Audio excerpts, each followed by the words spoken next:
Welcome, everyone. A very warm welcome to everyone who is joining us today for the seminar, Posthumanism, Dissociation, and Jungian Psychology with Glen Slater.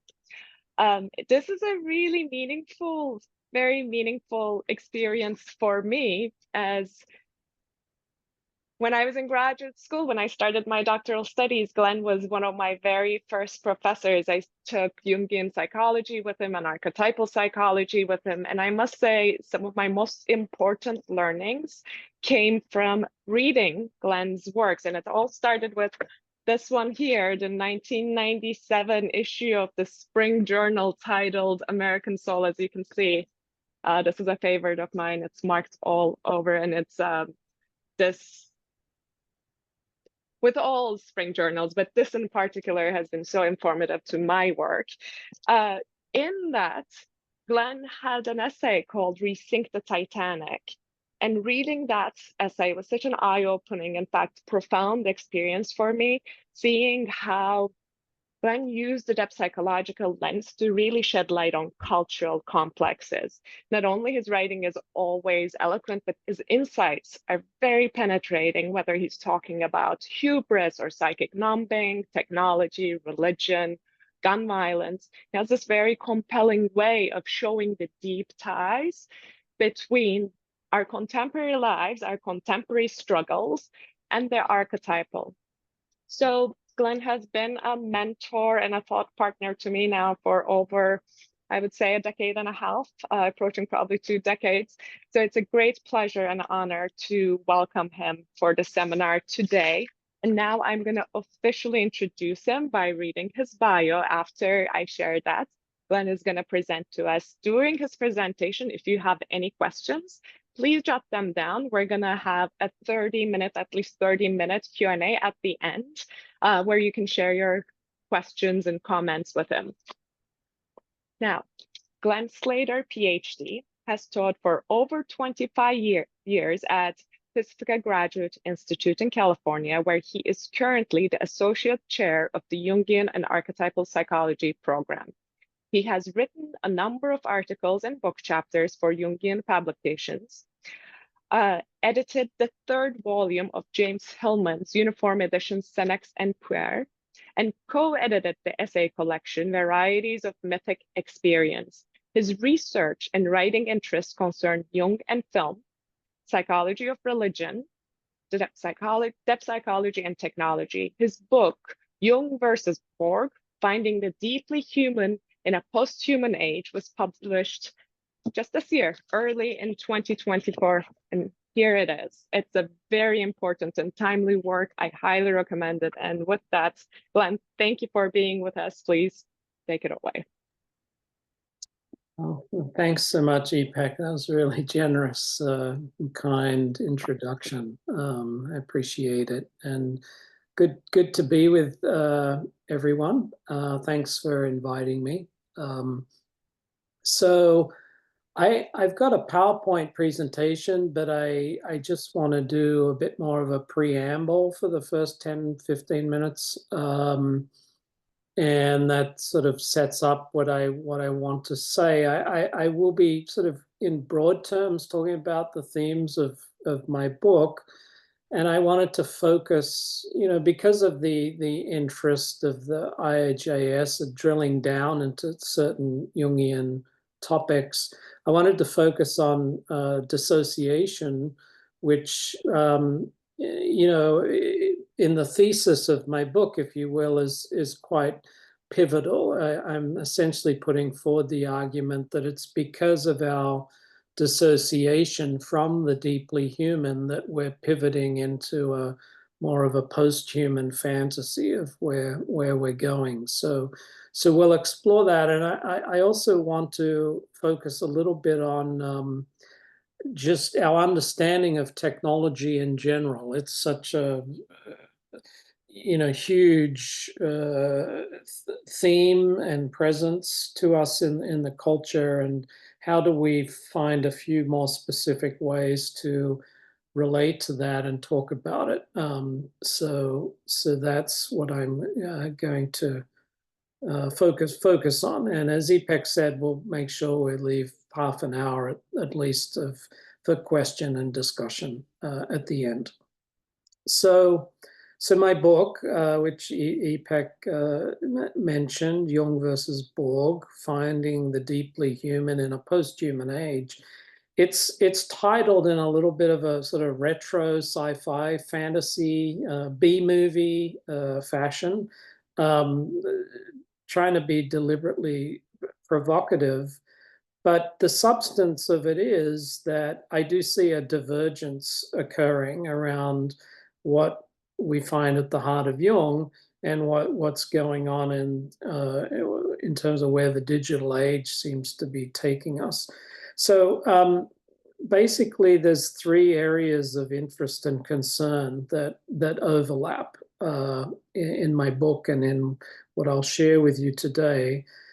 And most broadly, and this goes back to something I discovered when I was researching Jung's basic approach to religion and going back into the origins of depth psychology, that there's a very impressive way in which in the 19th century, the emergence of the fundamental principles of understanding the unconscious were very dovetailed with the Industrial Revolution and the effects of industrialization on the psyche and the shift in lifestyle that happened then. And it's made me think for a long time now that maybe depth psychology could play a pivotal role as we move into a very different relationship with technology, which is apparently producing a very different set of symptomatology as well. So that's the first thing. And secondly, I've been interested since the early 2000s in this broad movement, cultural movement that's become very influential among leading technologists, but also some philosophers and cultural commentators, and the movement known as posthumanism. And it's become a little bit of a slippery term. So I'll talk about that a bit more as we go along. But I think it's fair to say that this has emerged as a sort of secular religion. And particularly among the Silicon Valley, Seattle technologists, there is just this acceptance that we're moving towards merging with our machines, both, and I think principally our minds having brain-computer interfaces, but our bodies also swapping out body parts for robotic parts. The view is that this will just keep increasing, and that eventually we will become cyborgs. And Borg is short for cyborg. Cyborg is short for cybernetic organism, which refers to the coming together of machines and biological organisms. So that's the second area, and it just seemed to me as I started reading about this that Jungian depth psychology should have something to say about this idea that we're totally changing the course of human evolution. And then the third area is a little more our contemporary experience. That I think the experience of many, if not most of us, is that our adaptation to information technologies and to what we might think of as a digital lifestyle has come at a considerable cost. And we all know the benefits of these technologies and the advances that have come in medicine and other areas of science because of the capacity to share data all around the world instantaneously. And we know that. But the point, I think, is that amidst all this mastery and magic, smartphones, apps, there's a corrosive effect on our well-being And it's showing up in particular areas like people's experience of isolation and loneliness, the depression and anxiety of digital natives. And, I think as depth psychologists, we start with the symptom, as it's said, and we try to pay attention to that. So they're the three areas. And my book works to draw a line between where we are with technology right now, where many astute and influential people think we're headed, and what Jung's understanding of the psyche invites us to make of all of this. Now, to sort of enter into the discussion, I do think there's a shift in perspective that's necessary. And this really concerns the way our relationship with machines has changed.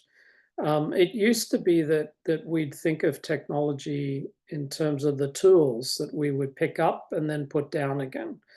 And in many respects, that's remains true. But with ubiquitous computing, connectivity, information sharing, and the way the internet has come to basically mediate much of what we do, and much of how we understand things.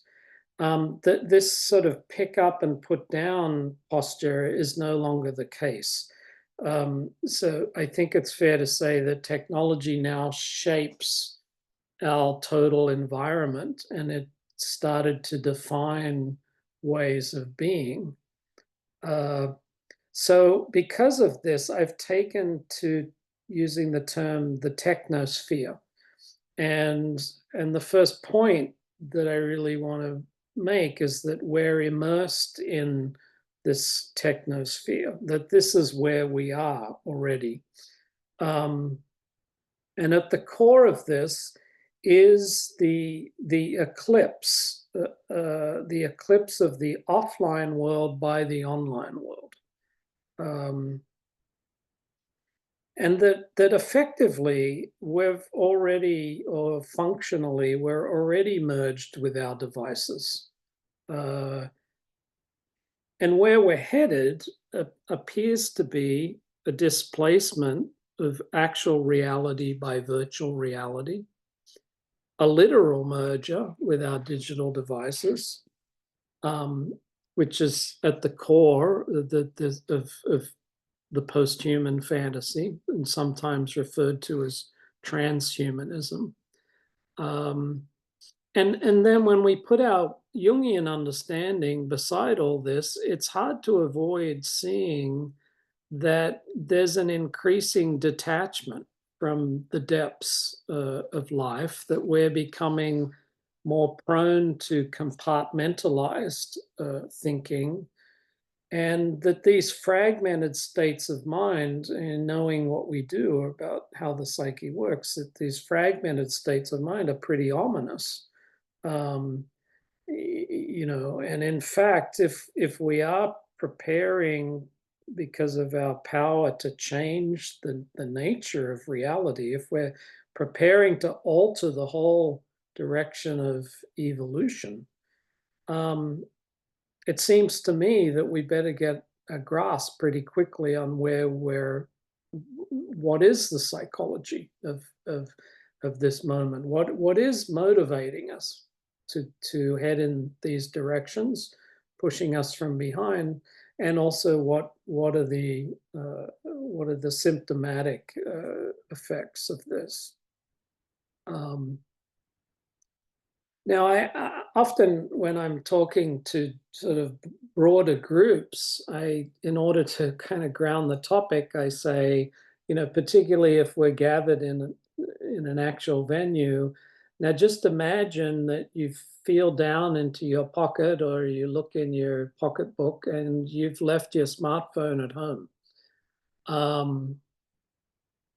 What's that like these days? Now, many of you may be already rebels, and you may have dumb phones, or you may not carry your smartphone everywhere. So it's a little different. But we can step up the scenario a little bit and say, well, imagine you've lost all connection to the internet. How does that like affect your level of just everyday being and anxiety and so forth? Someone did a very cagey social science experiment with digital natives, and they said to this group, now you have a choice. You can either lose your smartphone or you can break a bone in your hand.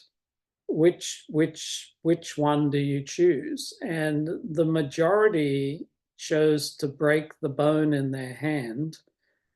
And the reason, their rationale was, well, at least shows how confidence in medicine. Well, while my hand is being repaired, I can still be online and connected to my friends, etc. So I think that just gives us a sense of that functional, right? The functional merger with our devices, and how we're on a slippery slope in this regard, and it's hard for us to just pull up and rise above it and try to consciously take in where we're going. There's of course the elephant in the room, one major element of the discussion I haven't named, and that's artificial intelligence, AI. And for most of us, this has only become prominent over the last couple of years with the emergence of chatbots and so forth. But it's been the focus, the primary focus of information technologists for decades. I mean, many of whom saw this coming. And you know, now AI can be used by everyone. We're familiar with displacement of workers, and if we've thought about it in any depth, we realize that maybe we're sort of outsourcing parts of our own functionality or creativity, that this is going to be one of the results. And so in terms of these themes I'm laying out, we can think of AI as the primary pivot between the human and the post-human, because that's at the center of the idea of merging with technology, that if artificial intelligence can reach the level of human intelligence, and here they talk about, for example, artificial general intelligence, that is all the rage now. Can we get artificial intelligence to have common sense, for example, and thus be able to be more human? And you know, the idea is that if that is achievable, there'll be so little difference between human and artificial intelligence that the merger will be invited, and companies already working on these brain-computer interfaces. They sometimes exist. There's now technology whereby people can just think and control the mouse on their computers and so forth. And as always, this technology is wonderful and magical for people who to restore an ability. And you know, I fully acknowledge that. But the question is this slippery slope of where one thing leads to the next. So, for example, artificial general intelligence is thought to be the stepping stone to what's sometimes referred to as artificial superintelligence. And this is the notion that AI will surpass us. And then, of course, with the way civilization is, take over. That it will start doing our thinking for us. And this argument is also behind the posthuman one, which is, well, we better just hang on and keep up for as long as we can. Sometimes this is referred to as the singularity. Writers like Ray Kurzweil have made revived this term, which goes back further, but that this is the moment where the computers surpass us in a sense, which will obviously change everything. So I think it's fair to say that the picture that's emerging from the technosphere in general, but from our turn to AI in particular, is one of putting all our eggs in the basket of computation. That this will be the primary means of navigating existence and the primary way in which the course of civilization will be shaped. And convincing arguments can be made for that. But I think if we're engaged with Jungian thought, we have to see the one-sidedness of this approach, the way in which other imperatives, other drives, other conditions for well-being, not to mention a sense of soul, that these are sort of pushed to the side by putting all our eggs in the basket of technological solutions. But as we know, it's more than that. It's not just that we will lose these faculties or qualities of life. It's that what does get split off psychologically tends to return in compulsive ways. So I'm very interested in the idea of what's going to happen between now and this merger. How or can we survive if we're going to split off the sort of instinctuality of our being? So to scoop all this up, and as I said, this is my kind of preamble, the way I begin my book is that I suggest that just as we've witnessed the disruption to our outer ecology in the industrial age, we're now on the verge of a similarly powerful disruption to our inner ecology in the digital age. But of course, as we know, the disruption of the psyche in that way has really vast implications. And in particular, I think we could say that in this sort of narrowing of our conceptions of thought and mind, the idea that of mind as computer, which has been not just influential in AI, but very influential in cognitive science and cognitive psychology, that this emphasis comes with a marginalization of other forms of intelligence, emotional, aesthetic, imaginal, and a commensurate corrosion of our capacity to generate understanding, right? Which is different to information and even knowledge, let alone to talk about, well, what would bring us into generating more wisdom? So this is the collision, and I've chosen this analogy. There are a couple of main influences for me with thinking back to Rachel Carson's watershed moment with her book Silent Spring, where she shed light on the unintended consequences of pesticide use and the way in which whole ecosystems and really this was the coming into being of ecological thinking, or at least this is one of the moments that we could point to. And the other person, I lean on Gregory Bateson's phrase, ecology of mind, that the mind also has an ecology that, and we seem to be, at least in the technosphere and among the technocrats of our age, overlooking this fact that we think this sort of rational intelligence can do it all. But no, the mind itself is an ecosystem. And we could say, what is that? Well, that's the psyche. That's our understanding of the psyche, that there's a kind of regulation of mind that happens.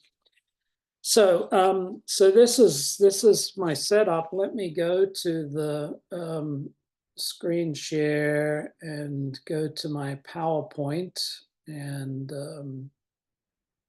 you can go. Hopefully everyone can see that. Put on the and there's my book.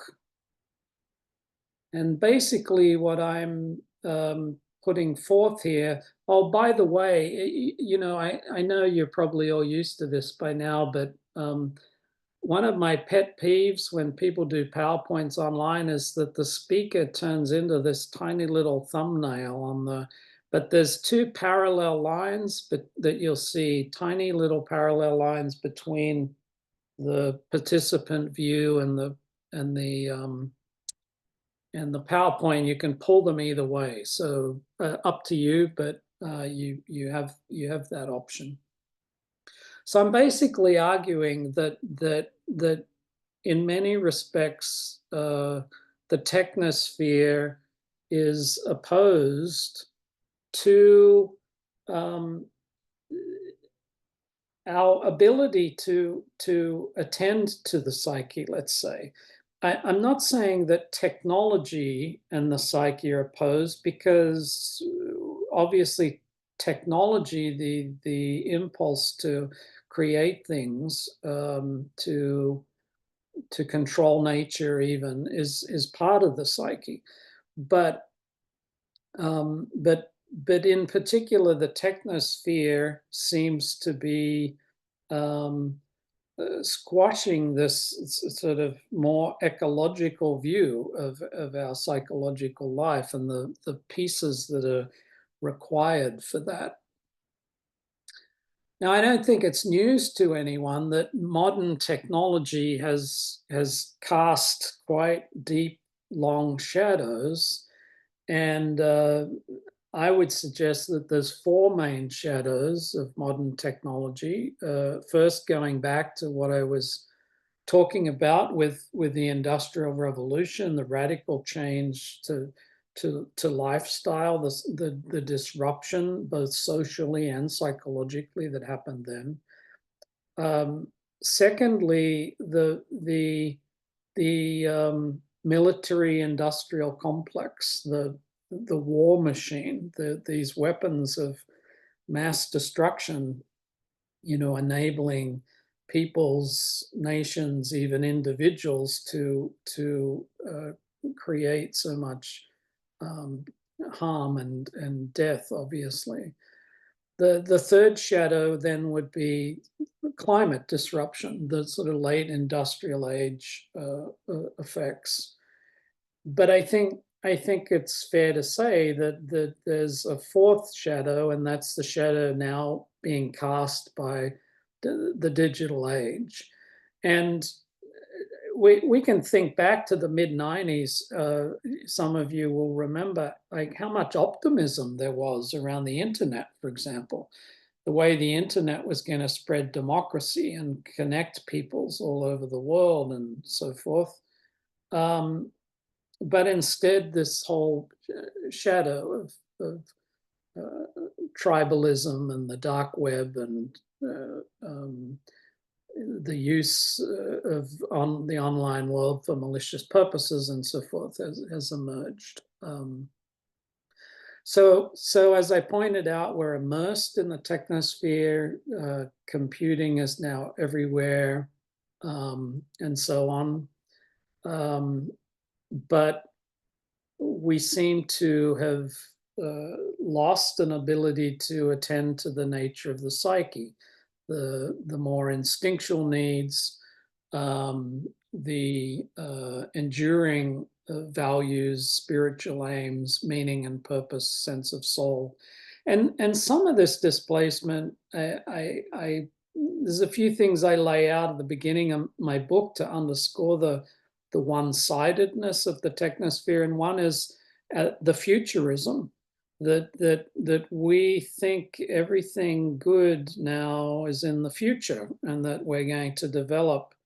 Some of you may remember Jung's essay, The Spiritual Problem of Modern Man, where he's already pointing out how being modern means having your back to the past. And I think we understand how having your back to the past also means a disconnection from the collective unconscious. So in terms of at a cultural level. So we could say, you know, our adaptation to the online world, to these emerging digital technologies, that this is the sphere of collective consciousness, and therefore comes into a tension, at least, with the relationship with the collective unconscious. So we have the problem of one-sidedness, and we have what I think is, and what I want to go into with you, an inner division. But then the implication of that is maybe also ways in which we're possessed by the unconscious.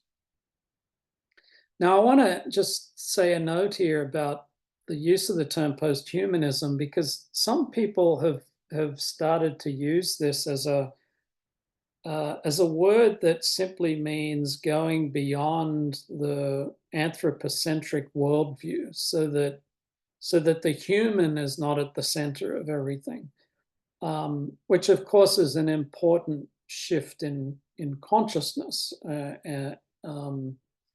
and also going beyond the narrowly classical humanism. And I've come to think of this as a sort of soft posthumanism, and I think we can all relate to the value of that. But if you go back to the origins of the term and some of the early writings in the 70s and early 80s on the term posthuman, technological posthumanism, it's at the center of it.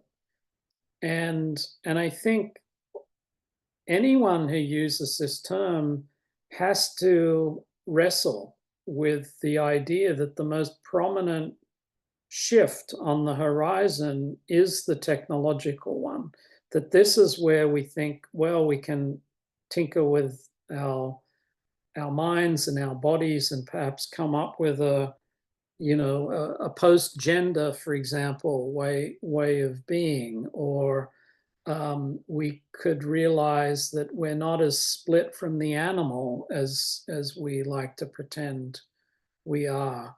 But I think for the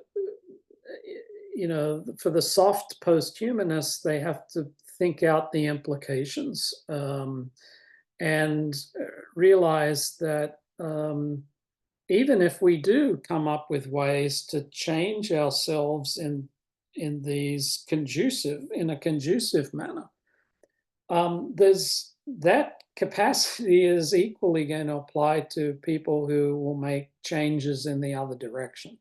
And of course, the hard posthumanism is what I've already described, and that is going through to the idea that, well, eventually we'll be able to leave the body behind altogether. We'll be able to download our minds into cyberspace and this kind of thing. This is the logical extrapolation. So we've entered the AI age, and as has been said throughout the modern technological era, going back to our Thoreau, we make the tools and then we become the tools of our tools. And surely this is going to be even more true when it comes to our relationship with AI. And if you want to put your finger on like what's the essential problem here? I like to think of this in terms of the algorithmic architecture of the technosphere, which of course is shifting our consciousness in different directions, even without us knowing it. And the archetypal architecture of our life experience. And in the book, I just use the term deeply human as a sort of synonym for the archetypal. So drilling down a little bit, we could say that the opposition here is between the deeply human, the idea of an ecology of mind, a psychic regulation that's rooted in the archetypal patterns of life, and the post-human, which is inevitably going to be directed and controlled by the algorithmic and the algorithms that are put in place by technological corporations to keep us engaged, to keep us online, to shape our thinking in all sorts of ways. And mostly we're unconscious of the degree to which those algorithms are already shaping our lived experience. So let's just go back to Jung and remind ourselves of some basic principles here, which are implied in what I've been saying so far. Here's a quote from 1958, where Jung's talking about consciousness in its kaleidoscopic mobility. I mean, my God, that's over 50 years ago. Think about the kind of kaleidoscopic mobility we have now. But he points out that even so, this rests, as we know, on the comparatively static or at least highly conservative foundations of the instincts and their specific forms, the archetypes. This world in the background proves to be the opponent of consciousness, which, because of its mobility, learning capacity, so he's talking about learning capacity, but just think about now the information at our fingertips, is often in danger of losing its roots. So that's sort of psychological problem. And he says, a psychological split runs through vast numbers of individuals. The cause of this development lay principally in the economic and psychological uprootedness of the industrial masses, which in turn was caused by rapid technological advance. But technology, it is obvious, is based on a specifically rationalistic differentiation of consciousness, which tends to repress all irrational psychic factors, the archetypes. Hence, there arises in the individual and nation alike an unconscious counterposition which in time grows strong enough to burst out into open conflict. And that to me is the real problem. We can talk about soul loss, people talk about being disconnected, and as we'll talk about soon, dissociated. But what happens when these parts of the psyche become more autonomous? This has always been a favorite, as you know, Jung talks about archetypes in a number of ways, but I like this particular emphasis where he says they're the hidden foundations of the conscious mind, or another comparison, the roots which the psyche has sunk not only into the earth in the narrow sense, but in the world in general. Archetypes, systems of readiness for action, same time emotions and images, they're inherited with the brain structure. Indeed, they are its psychic aspect.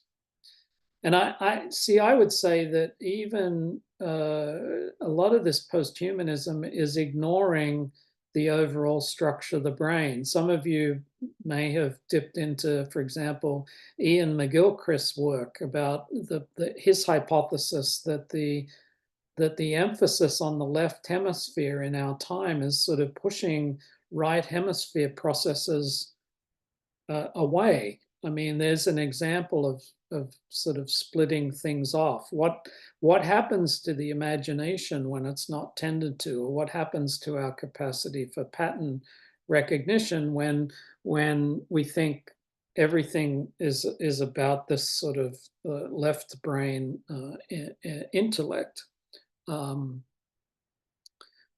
But these brain structures, Jung says, represent on the one hand a very strong instinctive conservatism, while on the other they're the most effective means conceivable of instinctive adaptation.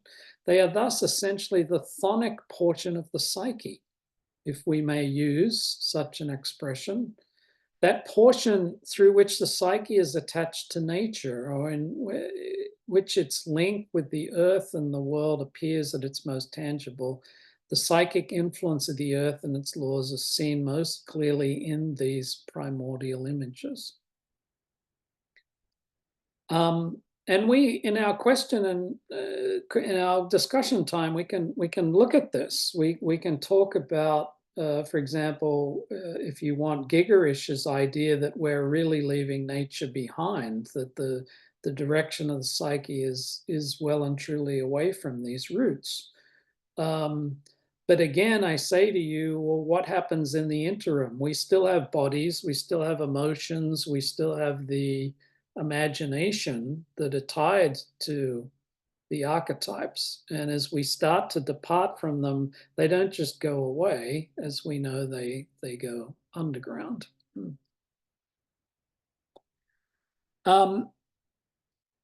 You know, to get a little more specific about the archetypal world, to me, in my thinking about Jung, there's three sort of meta-archetypal patterns or imperatives. And we can think about these in relationship to technology. There's obviously first the sort of archetype of the whole, the tendency of our ecology of mind, if you will, towards inclusion and completion.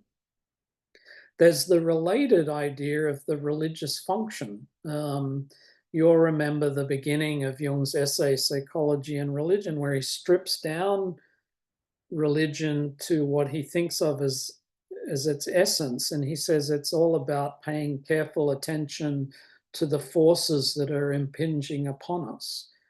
In other words, it's a sort of instinct for consciousness to become conscious of what is acting on us and to develop attitudes of reverence towards that, a sense of the sacred. And then thirdly, you know, we have this archetype of the shadow. And, you know, as you know from Jung, it's all about taking the shadow into account. What would be different, for example, if we were to look back over the history of modern technology and take the shadow into account and say to ourselves, well, this isn't just incidental. This isn't just human nature messing up and so forth. The very nature of technology itself generates shadows, like most other things generate shadows. But there's something in our idealism around technology, the splitting of fear and hope, I suppose, that leaves us so invested in the hope side of technology that we're not enough aware of this shadow side. Some specific technospheric displacements that then follow is obviously it's implied in much of what I've been saying that the broader patterns of life and holistic awareness start to go out the window. Particularly in terms of modes of psychological life, you know, that the idea that everything can be reduced to data, leaves behind so many modes of understanding and perception. The deeply human, or the archetypal, which goes hand in hand, I think you'd agree, with the religious function. If we're paying attention to the forces impinging upon us, we're paying attention to the gods. What does it mean to recognize or ignore the gods? And then a big one for me, a big shadow cast by the digital age, is the relationship to the past. That what Jung put his finger on in that essay, The Spiritual Problem of Modern Man, has just become more so, and that people then don't have a relationship to the ancestral and the past. So to sort of summarize the problem in a really accessible way, we can think about the collision that's going on here between the horizontal and the vertical. That the animating idea of the digital age is that we can accomplish everything by expanding our knowledge on a horizontal plane. And the internet, in a way, has provided that. It's given us this sort of expansive access, all of this data, right? But what, as I've been saying, happens to this capacity to truly understand, to put things in context, for example, or to be able to differentiate the value of different kinds of information? I mean, these things, to me, pertain to a vertical awareness. And if we put this in psychological terms, we just need to imagine a great tree and realize that if it's all horizontal, if there's no root system, then the tree is somehow going to topple over. And I just have to think that this is what we seem to be pushing into. The historian, some of you may know the work of Yuval Harari, and in his book Homo Deus, where he addresses a number of these themes, he talks about the new religion of dataism, right? The belief that more and more data is going to solve every problem, and that would be the horizontal. So here's where I want to dig down a little bit more into the two themes I laid out at the beginning. First of all, to think about technology itself in a different way, and then we'll go into dissociation. Sometimes when you may have noticed you're talking to people about technology, the sensibility arises, well, this is just the latest iteration, and we've always adapted. Humans have always adapted to their innovations. And I would say that the problem with that is that indeed this time is different, and it's different because of the way technology has not only become so pervasive in this technospheric sense, but it's coming into us. It's coming into our minds. Algorithms are shaping what we think about, the modes of thought we have, the kinds of consciousness we bring, and very soon, if not happening already, the way technology is literally going to come into the body and like reshape our physical relationship to the world. I think these are qualitatively like decisively different changes that make this just going with the flow and, you know, we'll keep up and deal with it, that fantasy doesn't work.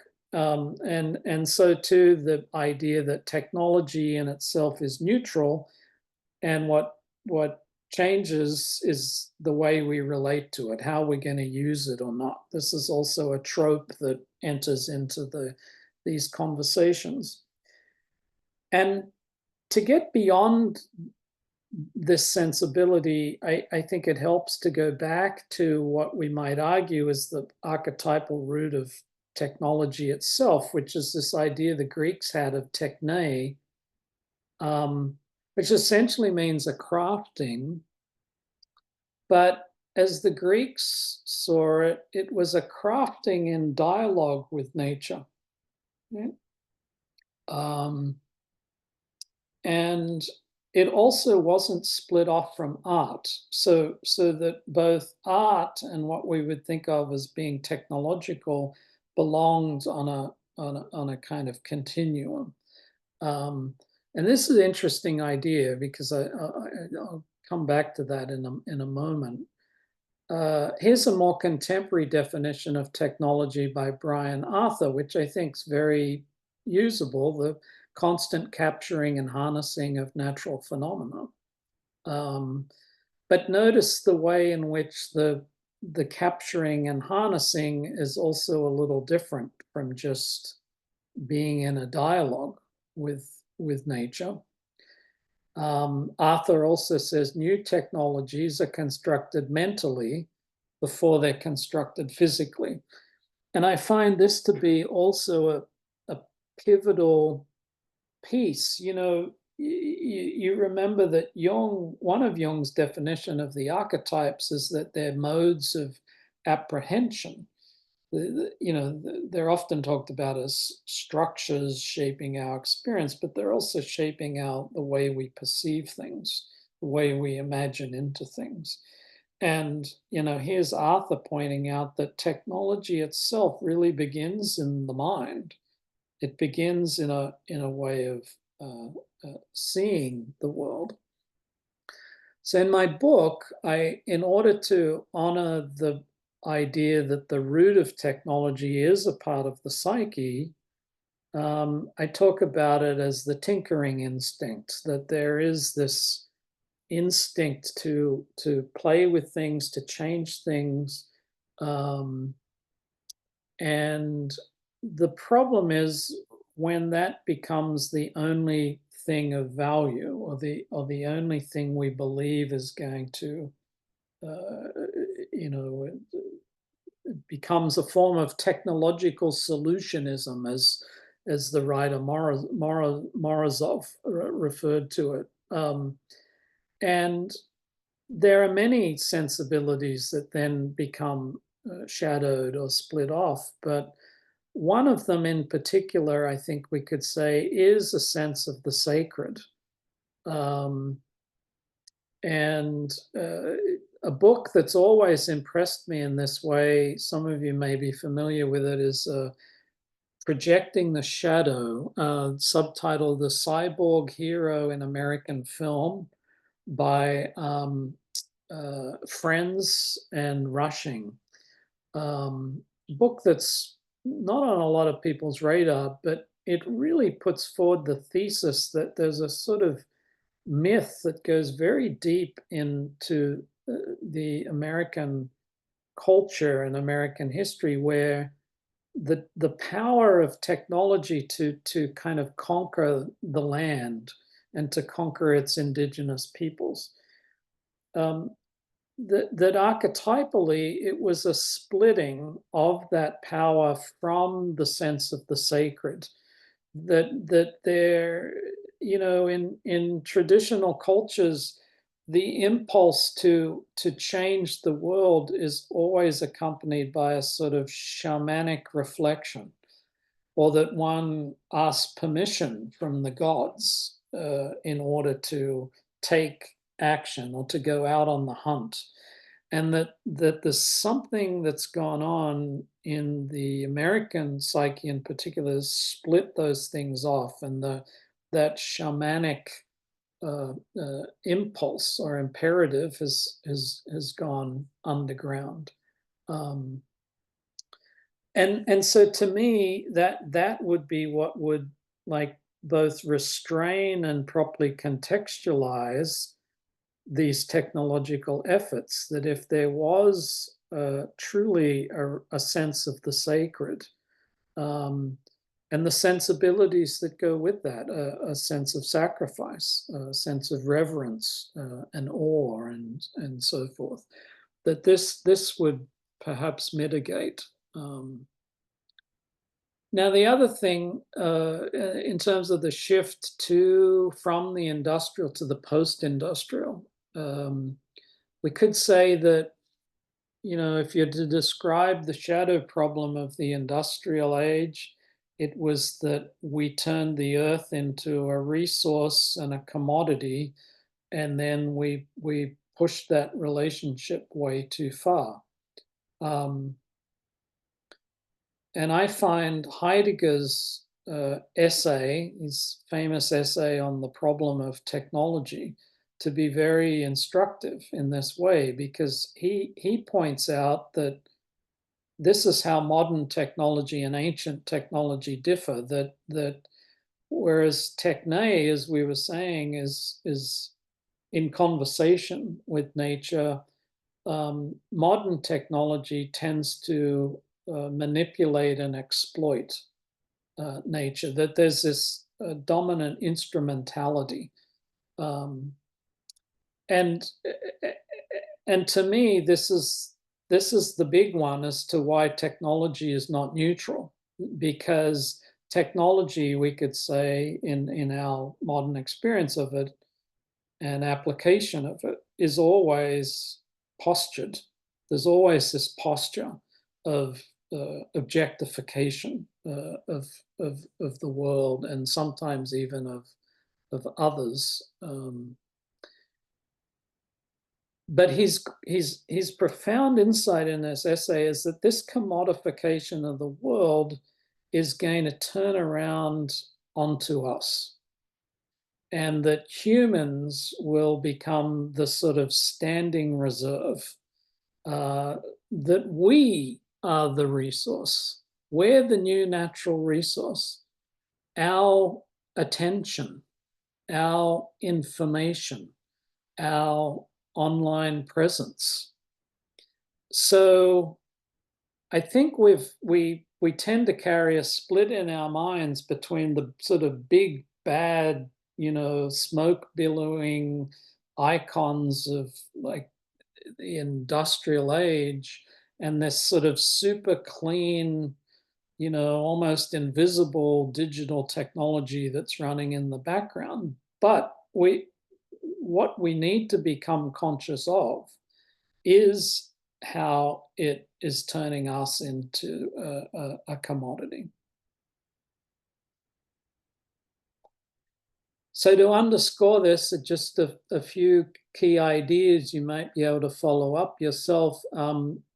Herbert Simon coined the term the attention economy way back in the 1970s, because he could see the writing on the wall, the earliest signs of the information age, that this is what runs the world economy now, is our attention. But one of the shadow effects, one of the symptoms, has to do with the distractibility and loss of focus. And I find Johann Hari, his book Stolen Focus, it's more journalistic than psychological, but he's drilling down into a lot of interesting psychological material.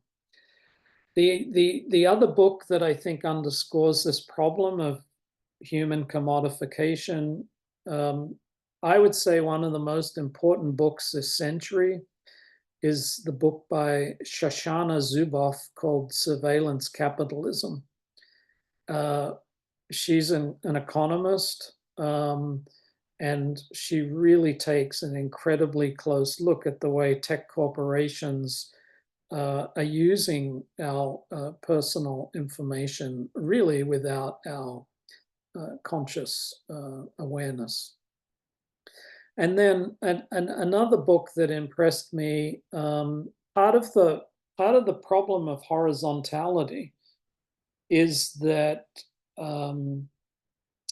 every fact is now met by a counterfact, and opinions seem to be all on the same level. So someone who has a big internet presence but may not know anything about anything over here is able to directly compete with the the expert, the person who spent half their life researching the topic over here. And this is a breakdown of what Jonathan Rauch calls the constitution of knowledge, that there used to be, before the age of the internet, a greater system of checks and balances on the dissemination of knowledge. You know, and a little more of a tendency to turn to expertise.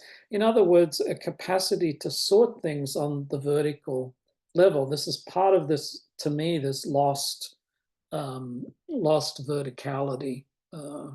So this is important, and of course, you know, I don't know how many of you are here in America and elsewhere, but this this is perhaps the major factor in the fact that less than 2 weeks from now, half of America is going to vote for Donald Trump. And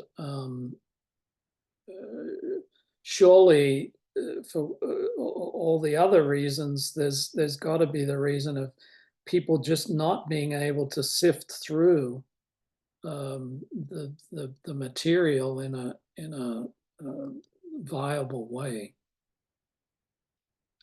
So the counter to this idea of technology just being neutral in the digital age would be the understanding that what's really going on is social engineering. And it didn't start with the digital age. I mean, one of my favorite go-to authors is Theodore Roszak, and he, in his book, The Making of a Counterculture, he writes, "We arrive at the era of social engineering in which entrepreneurial talent broadens its province to orchestrate the total human context which surrounds the industrial complex." Wow. So if just that was remotely true in 1969, we have to think about what entrepreneurial talent is doing in very obvious and sometimes not so obvious ways to the total human context now. And to me, the problem at technology companies has to do with the problem of specialization. Everyone has their head down in their own little bit and doing their thing, but there aren't people that are stepping all the way back and saying, well, what is happening on a psychosocial level? What are the implications of this? And if they do, as in, you know, the way, for example, Facebook studied the impact of social media on young women, and then it just quashed it. It's like, well, this doesn't fit in with our narrative or the way we want to present the world, so we'll just put that aside. The humanities has to come back somehow. It has to come back in, and maybe depth psychological sensibility will happen in order to offset this. And I have to, there's a part of my book where I give in. I allow myself to explore this idea, a bit irreverent. You know, are we really dealing with the revenge of the nerds? Is it that these technologists, many of whom have grown up in a very just purely leaning on the intellect, very disembodied, very socially awkward, feeling disconnected, are we suffering from their complex of wanting to just dominate and take over the world and turn the world into a mirror of the way their own psyches tend to work. I think we have to think about this. And a great ally I found along these lines is the tech writer Jaron Lanier. He was actually instrumental in the developing of virtual reality technologies, but he's become a fierce critic of the tech industry. And he writes in his book, "You Are Not a Gadget." It is impossible to work with information technology without also engaging in social engineering. We make up extensions of your being like remote eyes and ears, webcams and mobile phones, and expanded memory. World of details you can search online. These become the structures by which you connect to the world and other people. These structures in turn can change how you conceive of yourself in the world. We tinker with your philosophy by direct manipulation of your cognitive experience, not indirectly through argument. See, there's that idea of manipulation, except it's we that are being manipulated. We tinker with your philosophy by direct manipulation of your cognitive experience. And, the structures are really algorithmically derived, not archetypally derived. So now we come to the topic of dissociation, which I think is a critical dynamic in not realizing what is happening to us, not realizing what is going on in our immersion in the technosphere. I think we are like the slowly boiling frog, and the fact that there's no wake up call, there's no sudden consciousness of whoa, let's see what's happening, but more than that, to feel what's happening. And I wonder, and I'd like to hear from you about this. I wonder if this is arguably the most prevalent form of psychopathology today. And of course, it has a spectrum of severity. But the main thing about dissociation is that it's opposed to integration. And if you don't have integration, you don't have consciousness, right? Dissociation, the idea goes back to Pierre Genet, and then Jung picked it up.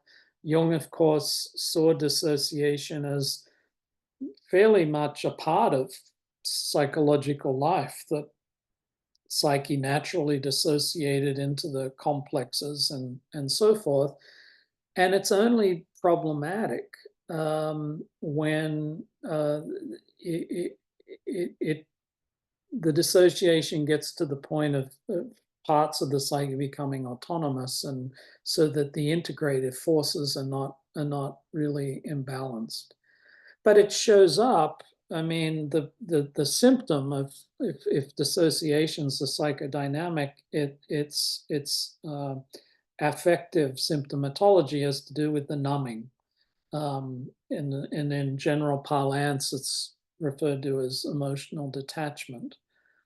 So in my book, I write that it presents an unfeeling way of relating to oneself and engaging the world. Contact with a sense of self and living fullness of existence is then lost. A stunting of development and disruption of integrative processes that generate meaning and sustain culture ensues.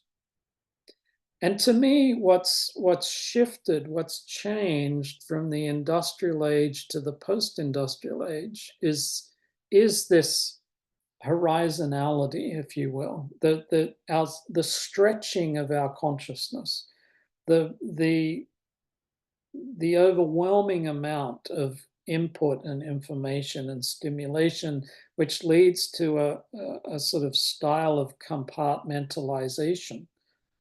And my argument, which goes back to paper that Ipek mentioned that I wrote back in 2008 called Numb, is that dissociation in the classical era of depth psychology was a sort of fragmentation of the vertical axis, right? Things were repressed and suppressed and so forth.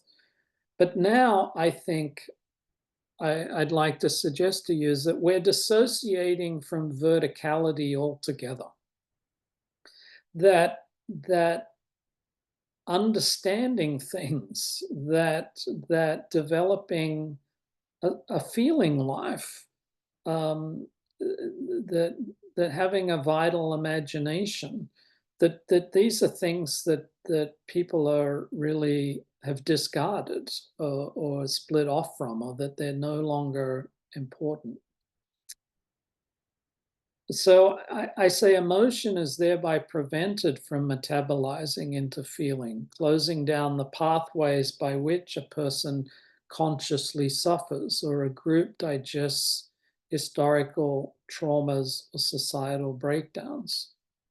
You know, and we all remember that in a way was the aim of Jung's psychotherapy, to help people move from neurotic suffering to conscious suffering. But in order to suffer consciously, we have to feel these divisions. We have to feel the tension, for example, between the horizontal and the vertical. And then, as we've mentioned, the darker implication, the split off portions of the psyche becoming more autonomous. And I think we see this with addiction. The spiritual longing gets split off or not attended to, turns into addiction. The need for community turns into the hive mind and online tribalism. The need for, as we were talking about, a sense of meaning, purpose, a connection to the whole becomes forms of fanaticism. And then the paranoia, the dark hole that's out there, that's always seems to be impinging upon us. To me, these are symptoms of splitting off from this vertical axis. So as I write about this in the book, say pervading psychological life in the post-industrial era, dissociation and numbing appear deeply implicated in the pursuit of an even more complete departure from ourselves, particularly from the body-mind connections involved in the felt sense of who and what we are. Many end up doggedly pursuing states of perfection, right? And transcendence, finding ways to just rise above it all or get beyond it all, which we see in the therapy room, I'm sure, which are often compensatory calling cards of disintegrating minds. In other words, this is not a conscious engagement with the fragmentation. This is a way to get beyond it. As Wilhelm Flusser has written, we throw ourselves towards transcendence in the same way we throw ourselves toward interplanetary space in order to escape the abyss that is opened underneath the ground we tread. This abyss is, in essence, the growing unfamiliarity with ourselves, and it is this abyss that becomes the womb of the fabricated self. So what I'm arguing here is that to the degree I'm describing something that's a phenomenon, this is like preparing the ground for the literal departure from ourselves, the psychological departure followed by the actual departure. Now, I found a great ally in a lot of my thinking in the writings of the French philosopher Jean Baudrillard, and he describes to me, my reading is a similar thing. He talks about the widespread indifference. He says the indifference to oneself is at the heart of the more general problem of indifference of institutions or of the political. Such indifference, he suggests, results from the absence of division within the subject. I'm missing a little beginning quote, opening quote, but he uses this phrase, the absence of division within the subject, by which I take to mean is the absence of a consciousness of the division. And instead, we find what he describes as a horizontal madness, our specific delirium and that of our culture, the delirium of genetic confusion, the scrambling of codes and networks of biological and molecular anomalies. In other words, it's a sort of image of not having a ground of being, not being able to trust things, everything is in sort of flow and chaos and so forth.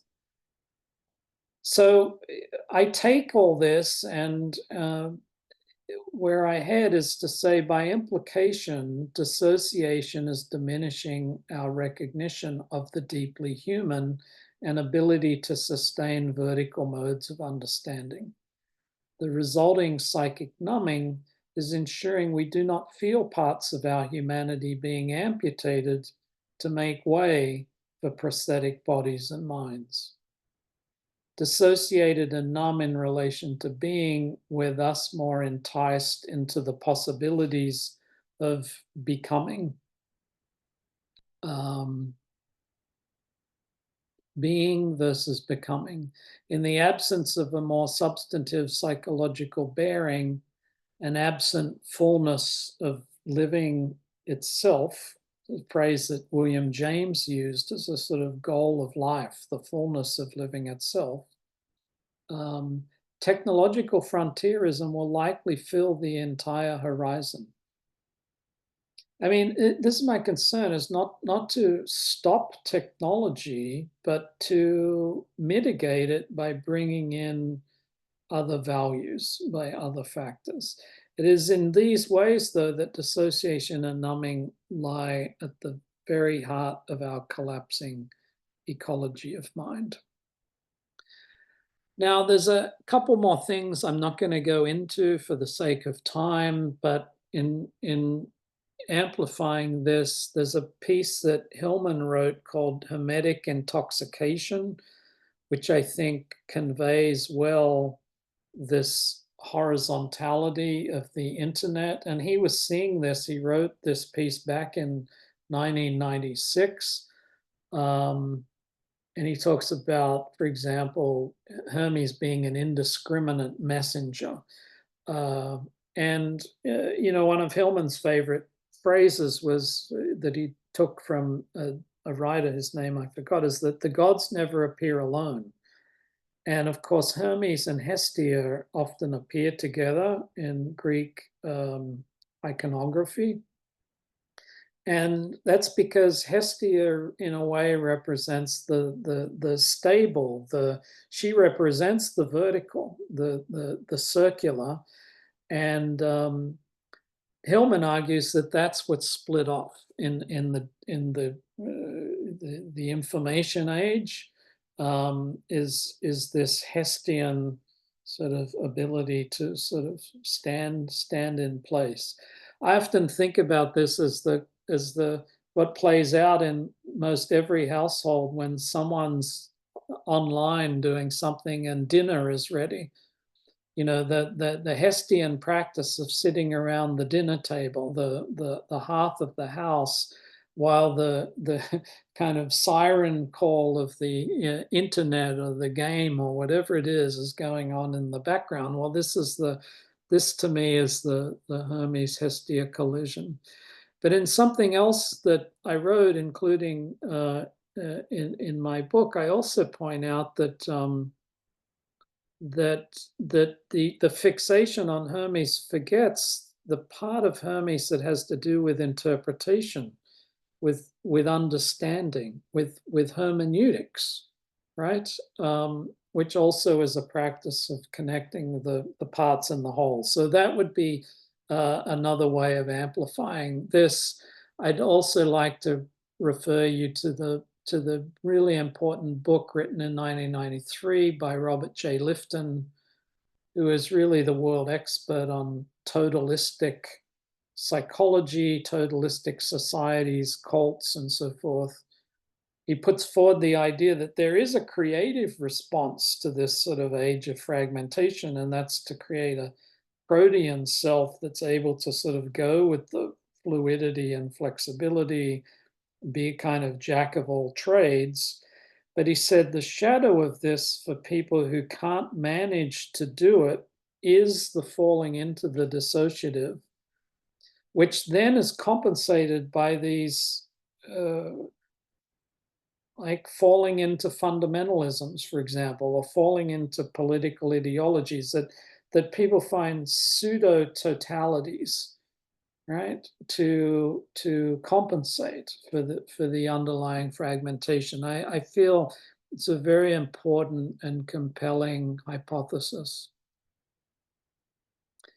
Now, where Jungian psychology comes in, of course, is the value and the processes of integration. How do we integrate these unconscious pieces with consciousness? And I don't need to go into that, but in Collected Work 17, Jung says something very curious. A dissociation is not healed by being split off, but by more complete disintegration. Now, to me, that's something to really think about and meditate on, because the way I take it is that Jung's saying there's no integration without being more conscious of the parts, without sort of experiencing the tension of opposites, without seeing the way in which we're falling apart, and that's what precedes the integration. And to me, of course, this goes back to a sense of the sacred and just the whole recovery, right, of the vertical. I don't think we can go vertical unless we're prepared to put our surface experiences together to really ground ourselves in the what is of what's happening.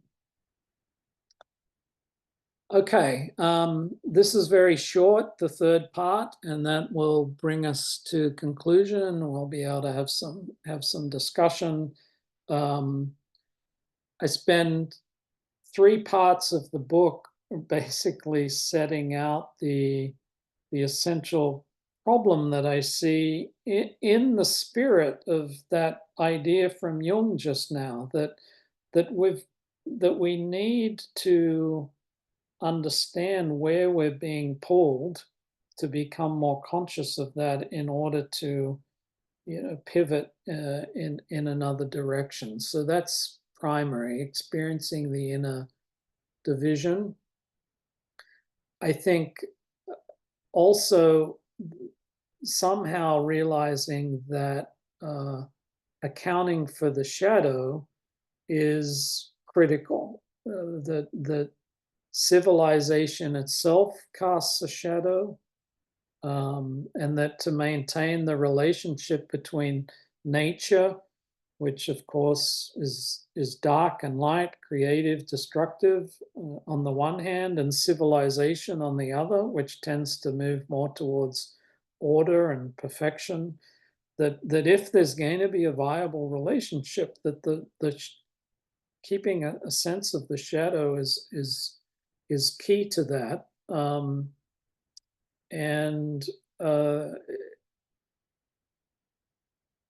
I mean, among other things, I think what that does is it just mitigates it quote Larry David, curbs our enthusiasm.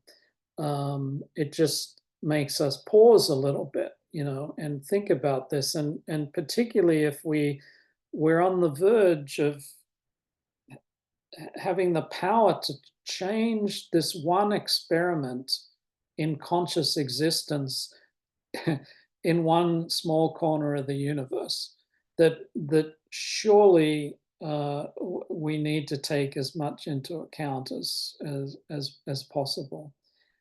But in the ultimate sense too, I feel very aligned with Jung's view of Western history, which is that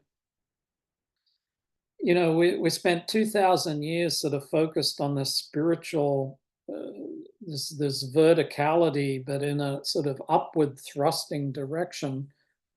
Then the Renaissance came along, the Enlightenment, all of this sort of exploration and explosion of knowledge and scientific understanding.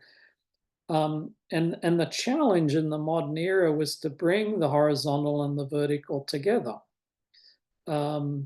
Obviously, Jung saw the essence of that in terms of the collision between spirit and matter, or the challenge to integrate spirit and matter. And there's a lot of books that have been written on posthumanism and transhumanism that suggest that there's a underlying spiritual thrust. But of course, as we know from depth psychology, if we have just the spirit and not the soul and not the underworld, that's not going to go well. And that, I think, is another way of looking at the problem. So again, I mean, to me, the posthuman trajectory is very much diametrically opposed to what Jung saw as the task of Western history.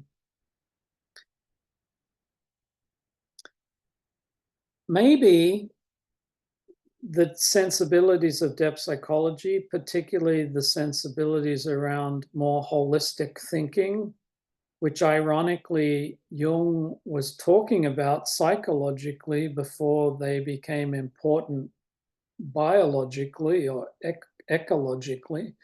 But now it seems like we need to somehow circle back around. That it's not a matter of converting the masses to depth psychological thinking, but the principle of taking the unknown into account, of having more reverence for the mysterious, and for realizing that there is an inner ecology in some way, that these base notes of depth psychology seem to me absolutely vital in terms of turning the corner with this. And as I mentioned earlier, the ability to see symptoms as symptoms. I mean, so much of the technosphere now looks at both physical and psychological symptoms and goes immediately to the solution without reading, what kind of commentary is going on here on the digital lifestyle. And this seems to me just a matter of sort of joining the dots.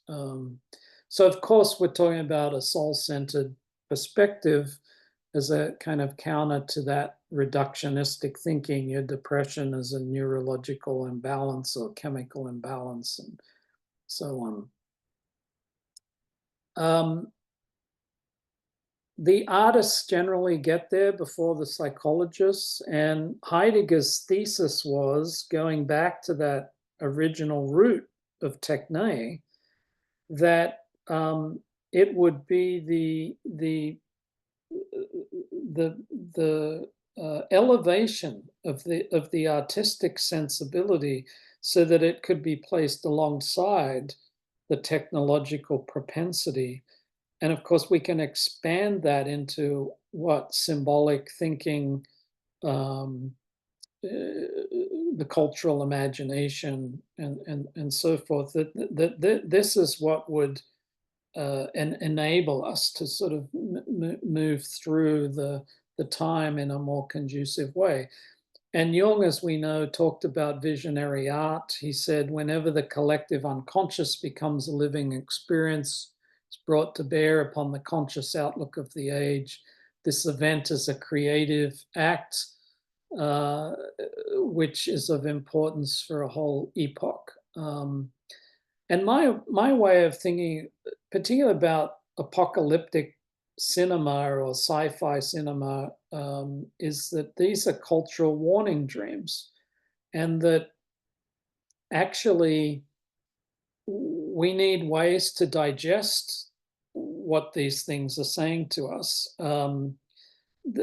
My read of history is that history moves in arcs, and that part of like making these little turns and adjustments is that we have these visionaries, artists, writers, filmmakers, who extrapolate from the present. They say, oh, this is where we're headed.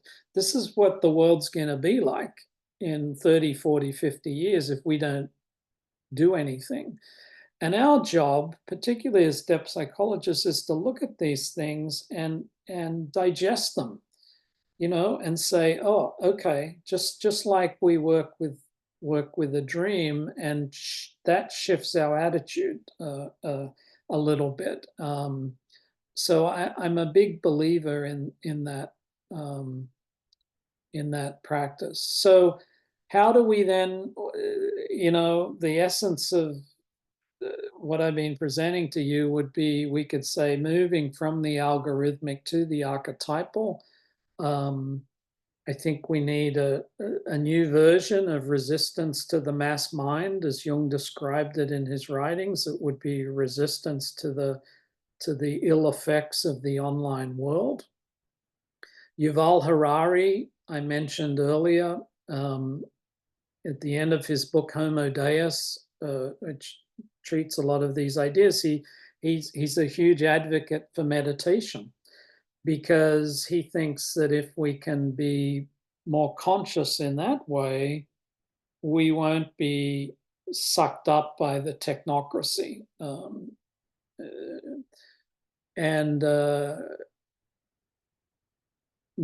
We've talked about the interconnected ecological character of interiority, taking into mind the compensatory dynamics. In a paper on Titanism that is called And Huge is Ugly, it's in the Mythic Figures volume, Hillman says the solution to this sort of giantism of the culture is simple return to our senses, taste and see. Just to become more alive in relationship to the world. And to me, that's probably the essential medicine for the dissociation. And as we know from Jung, we have to deal with these archetypes one way or another. So to conclude,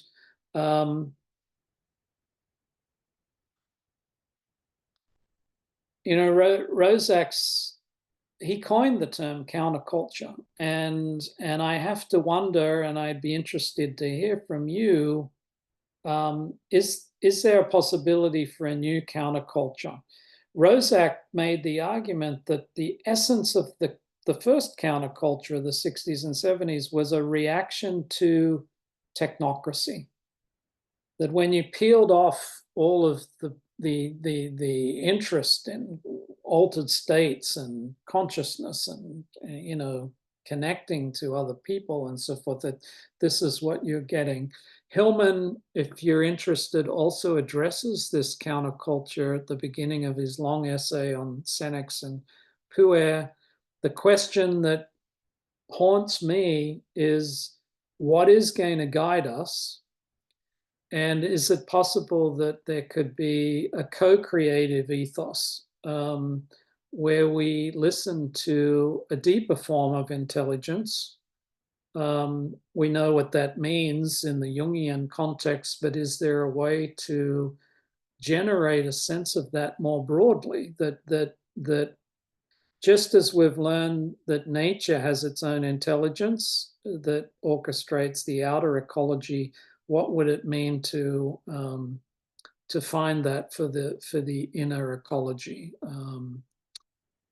Consciousness is is key. I don't see a viable way forward without consciousness, which is different from intelligence. The technologists see the increase of intelligence as central. Somehow that's got to be balanced with the increase in consciousness. So I've realized gone a few minutes over, but thank you. So let's stop there and hopefully have some discussion. Thank you, Glenn. Thank you so much. That was an incredibly rich presentation. I mean, I was feverishly taking notes. I don't know how many pages I filled up here, but I think you conveyed very powerfully the urgency of this inquiry, really, understanding what is at stake. And, you know, it's wonderful to be able to give it this in-depth reflection as a group of the psychologists. And then again, we are a small group in the world, it feels like. So I feel the weight of that as well. I would invite everyone to ask questions, share your comments, whatever is maybe what resonated with you, what's haunting you, what's inspiring you. You can just raise your hand and I will unmute you. Or you can also use the chat function if you would like to write down your thoughts. And if I can start the process if you'd like. One of the things that's really coming up for me, I realized as I was listening to you in terms of dissociation adaptation, I kept coming to the body embodiment and disembodiment that comes with. I mean, it was really striking, that example of the digital natives choosing their hand being broken rather than their phone getting lost, for instance. I mean, I know it's an exaggerated example. At the same time, how the body is just almost disappearing in this context, or like people are using technology to track their bodies, but you know, their steps and sleep and calories, whatnot. But even in that, I sense the disconnect rather than feeling into your body, getting into your body, relying on the technologies. Now there's some talk about how technology is changing our posture, literally, right? Like caving in our shoulders. And I've read at one point somewhere about thumbs, right? We're using so much our hands and thumbs in particular in the human bodily evolution. Where is that going to lead? So all these things are very fascinating to me. I'm just basically sharing my reflections and would love to hear from you about that. Also, like the vertical, you mentioned the root system, right? There's a root system in the vertical with the great tree. So how are we rooted, can be rooted into the earth in this time when it's like cyber versus body in a way? Yeah, that's great, because I do think the relationship to the body is at the center of this dissociative dynamic and this psychic numbing. And we all know the experience of hopping online to research a question that we think will take 5 or 10 minutes, and 2 hours later it's like we've been lost going down the rabbit warren. And what has happened to the other aspects of our life and our bodily feeling during that time? But I think even at another level, for a lot of digital natives in particular, their sense of self has moved online. It's on their social media page. And I suppose in Jungian psychology, we'd look at that as the persona field. But if you have a healthy persona field, it's in relationship to the ego and hopefully ultimately the shadow and so forth. But that the pressures to create a sort of perfect social media presence, I think right there's a sort of split from a sense of self that is more at home in the body and the way the body is. Apparently, there's a trend now in cosmetic surgery where people are getting bodily changes so that they appear better in their online presence, right, rather than in their actual in the world presence. Um, so so that's interesting, but also I think if we just go outside and look around, we talk about the body as such, but the phenomenologist would remind us that the body is always a body in relationship to the world. It's always a body in context. But just think about the way in which we are so often now not in the world because of the attachment to our devices. And I heard recently a discussion with people who realized that they could go for a walk without without their cell phone, and they were describing this sort of revelation of what it was like to just go for a 10 or 15-minute walk and leave their phone behind, and all of the things that they started to notice and then to think about. And it does seem as though there's a backlash in that way, and that a lot of people are having vacations from their devices and trying to build that in. So perhaps that will happen. Perhaps there'll be a recovery of this more embodied, way of being present to ourselves and things. I'm not sure, but I don't have a list of handy tips. I'm I'm more sort of eyeing the problem at this point. Thank you, Glenn. And we have two questions in the chat that I will share with you. We have about 15 minutes, so we're just going to be mindful of time. And first question comes from Marilyn DeMario. She says, could you say something more about the sense of sacredness, which you mentioned? Yeah. This is a big one for me. I did my doctoral thesis on the relationship between hubris and sacrifice, and the way those patterns come together in the myth of Prometheus, because we all know the Promethean impulse is related to the modern technological world, and cultural commentators have been using that pattern in that regard. But people tend to forget that part of the Promethean story was he was asked by Zeus to invent a sacrifice, and the word sacrifice just means to make sacred. And essentially, whereas hubris is sort of turning our backs on the gods, sacrifice is turning our attention towards the gods, to remembering the gods. And my thesis there was that we now live in a culture that has very little sacrificial consciousness, either in a ritual form or in the form of just philosophy of life and so forth. And then, to me, that then unleashes the hubristic side, one of the common themes that comes up in the writing on posthumanism, whether it's enthusiastic or critical, is that now we are the gods. We are the gods. And there's a sense in which that's really true. This power that we have over creation and now over ourselves.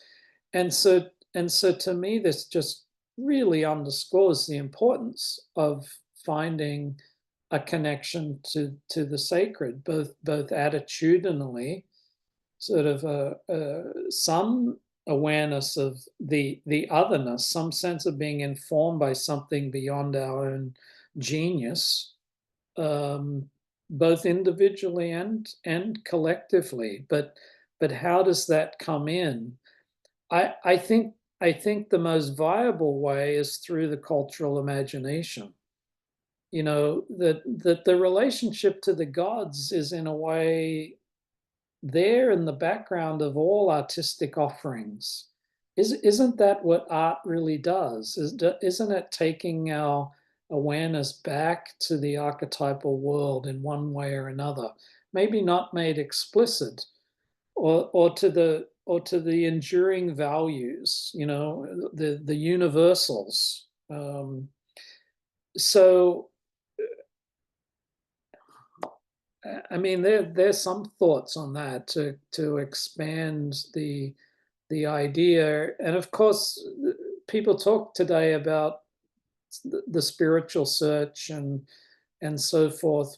But I just wonder how successful, in many circles, it's more of an ego accessory than a deep commitment to that deeper intelligence that I was talking about. That somehow we need a relationship to that other center of gravity. Some thoughts, yeah. Yeah, very thought-provoking. Thank you so much. We're going to have a lot to unpack after this presentation, all of us, I feel like. There is another question. I loved your presentation and your book. I have a question. I agree on your description of dissociation numbness, but what if this, what we unconsciously looking for? In a society increasingly characterized by narcissism, where individuals are pressured to present the best version of themselves and be completely understood by others, is the development of AI and technological tinkering a response to an underlying incapacity to support otherness? Could it be that delegating the role of the other to machines is a way of managing the impossibility of true understanding, as it is perversely easier to face humiliation or rejection from an AI than from a human counterpart? How does this reflect our broader discomfort with vulnerability and imperfection in interpersonal relationships and patch our narcissism? Well, I think it's a great question, and a lot of, to me, the answer to the question is in the question. The putting the finger on the trouble, because surely we could say on the spectrum of dissociation that narcissism is a form of extreme dissociation. It's a dissociation from the authentic self, and instead the creation of a compensatory, typically grandiose, but always false self. So in a way, it is a pattern that surely plays into this collective idea of perfecting ourselves through technology, creating better and better versions of ourselves in that way, while leaving behind what is more authentic and as this person is saying towards the end of the question, flawed, you know, full of imperfections. I mean, surely the relationship with our imperfection is the beginning of our relationship with the shadow, and then with nature, and with the instinctual world. That is the way back. I don't. I've got a chapter in my book on psychopathy, which of course pushes narcissism that one step further, and that's almost a complete dissociation from humanness itself, and the development of a really impenetrable kind of almost anti-human personality structure. And I think, you know, one of the things that even the gung-ho technologists are worried about is whether the AI could turn out to be psychopathic, and there's a good probability it will, because there's no one home. There is no entity, and there's no understanding going on in AI. AI is a fabrication. It's a fabrication of personality or presence, and I think one of the great tasks ahead of us is for us all to remember that in our interactions with AI. But anyway, some thoughts, but thanks for the rich question. Indeed, rich question for such a rich presentation. I feel like it's humbling, right? So it's the hubris and also our human vulnerability. I was really touched when you said, like, we're a small corner of the universe, suddenly putting us in place. That to imagine that, how small we are in the face of it all. Actually, it's overwhelming in a way, but also humbling in a good way. So if anybody else has a comment or a question, please join in right now. And if not, I will bring this to a closure. I'm going to wait for just another second. Oh, Kathy has. 1 second. I didn't see a hand up. Let me see. I'm going to unmute you, Kathy. 1 second. Can I unmute you?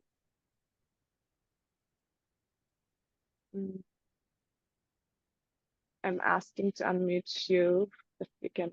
Yeah. No, it didn't work. I'm sorry. 1 second. Let me try this again.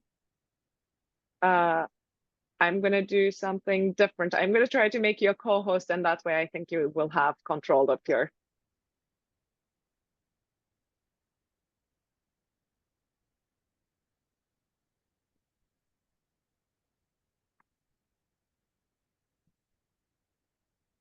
Can you unmute yourself now? No. Okay. Well, you know, we could, sorry, Kathy, but you know, what you ended with there, Ipek, ultimately, we need a cosmology, don't we? We need a sense of human destiny in relationship to a cosmological vision. And without that, we're much more apt just to go along with technological innovation as it appears. I mean, and surely that is a humbling idea, right? That maybe we're the only experiment in conscious life in the universe. Maybe there's other forms of life we don't know, but some of the hard posthumanists, one of the people instrumental in developing the mind as computer understanding was John van Neumann, and he came up with an idea that's now called the von Neumann probe, and this would be to have a self-replicating computerized intelligence that's sent off into space and then just slowly starts to populate the solar system, and then with whatever the residual of human consciousness is, with whatever species emerges from this human machine. And if you combine that idea with nanotechnology, which is changing matter at the molecular level, then you get this notion of something going out into the universe and just changing everything into sort of giant computer, right? That the universe itself becomes just a form of intelligence. But I mean, without consciousness, without conscious life of some kind, what does that mean? What's the significance of something like that? Does it really? And if in fact we think, well, that is our destiny, that's no destiny. That's not a destiny, because we no longer have a hand in the sense of purpose and meaning. So I do think this topic opens up into some rather big big questions that I hope we all start thinking about and wrestling with. And so I appreciate everyone coming, and thank you. Thank you, Glenn. What a beautiful, thoughtful way to actually bring it to a closure. We're going to continue wrestling, and James Hillman had that saying, wrestling with ideas is like wrestling with angels. It's a sacred struggle, and we're in this as a sacred struggle. And thank you so much for sharing everything with us. This book, once again, is amazing. Highly recommended. If you have any questions, like Kathy, who couldn't share it right now, you have my email address. You can reach out to me and I will share those with Glenn. Thank you, everyone. Have a wonderful weekend. Thanks, Bye. Ipek. Thanks, everyone. Goodbye.